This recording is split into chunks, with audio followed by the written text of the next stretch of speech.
حدیث پاک میں آتا ہے کہ جو آدمی فجر کے بعد سونے کا عادی ہو اللہ تعالیٰ اس کی یادداشت کو ختم کر دیتے ہیں۔ چنانچہ آپ تجربہ کریں کہ جن عورتوں کو فجر کے بعد سونے کی عادت ہو وہ بلکھڑ ہوتی ہیں، باتیں بھول جاتی ہیں، چیز رکھ کے بھول جاتی ہیں، کام کرنا تھا بھول جاتی ہیں، خاوند کو بات کہنی تھی بھول جاتی ہیں۔ یہ زیادہ بھولنے کی عادت عام طور پر فجر کے بعد سونے کی عادت کی وجہ سے ہے، کیونکہ حدیث پاک میں فرمایا گیا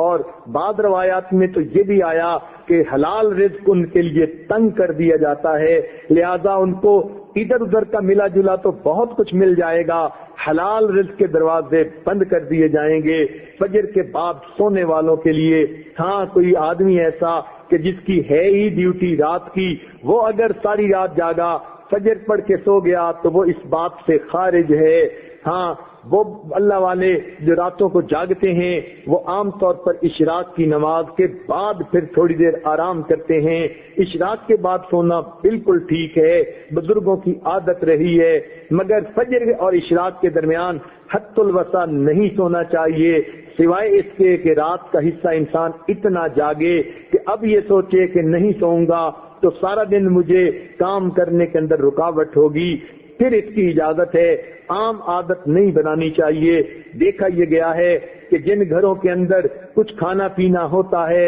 اللہ تعالیٰ نے دیا ہوا تو وہاں پر صبح کے وقت اسی طرح سوئے پڑے ہوتے ہیں، بلکہ موہے پڑے ہوتے ہیں، پورا گھر قبرستان کی طرح لگ رہا ہوتا ہے کہ سورج نکل چکا اور گھر کے لوگ جاگ بھی نہیں رہے ہوتے۔ اس لیے کفر کی دنیا میں صبح کا ناشتہ سیریل کا انہوں نے بنا لیا، نہ کچھ پکانا پڑے اور نہ کچھ تردد کرنا پڑے، بیوی اپنے وقت پہ جاگے، خاوند اپنے وقت پہ جاگے، بچے اٹھ کے سکول جاتے ہیں تو وہاں مائیں ان کے لباس پہلے ہی تیار کر کے رکھ دیتی ہیں، ان کو کہتی ہیں بیٹے صبح اٹھنا الارم لگا کر سکول جانا ہے۔ بچے اس لیے کہ سکول اگر نہ جائیں وقت پہ تو ان کو استاد کی طرف سے جھڑکیاں پڑتی ہیں، سکول کے اندر سزا ملتی ہے، وہ اپنے وقت پہ اٹھتے ہیں اور چھوٹے چھوٹے بچے اپنے کپڑے خود بدلتے ہیں، سیریل کا ناشتہ، ٹھنڈا دودھ بھی مل گیا اور کہیں سے ان کو جو ہے وہ کوئی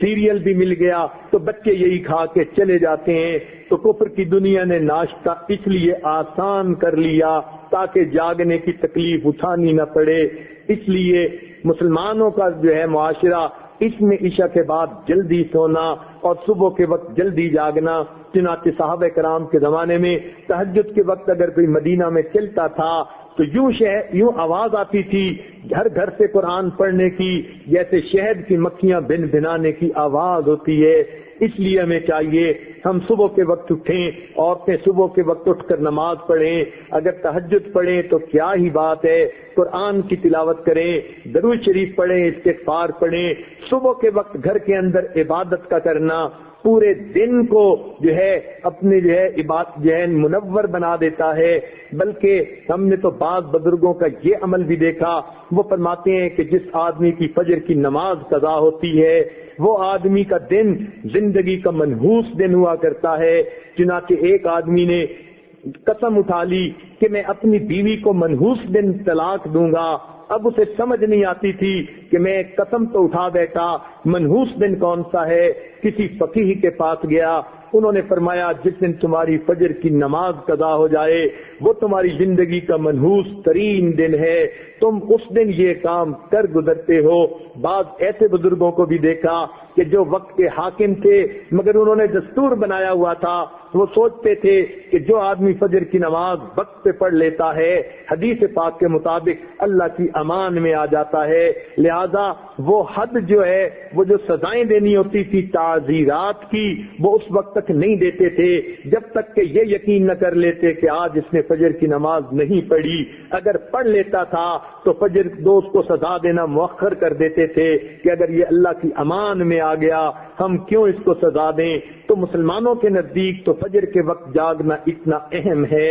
لہذا عورتوں کو یہ بات مشورے کے طور پر پیش کی جاتی ہے، زندگی کی ترتیب کو سنت کی ترتیب پر لانے کی کوشش فرمائیں، اور اس کا بہترین طریقہ یہ ہے کہ رات کو سوئیں اور دن کو جاگیں، عشاء کے بعد کام جتنا جلدی سمیٹ سکیں جلدی سونے کی عادت اپنائیں، تاکہ تہجد میں فجر میں آنکھ کھلے، انسان کے جسم کی نیند آرام کا تقاضا بھی پورا ہو جائے، اور صبح کے وقت پھر آنکھ کھلے تو اللہ تعالیٰ کا حکم بھی پورا ہو جائے۔ اس طرح انسان کی زندگی پرسکون گزرتی ہے۔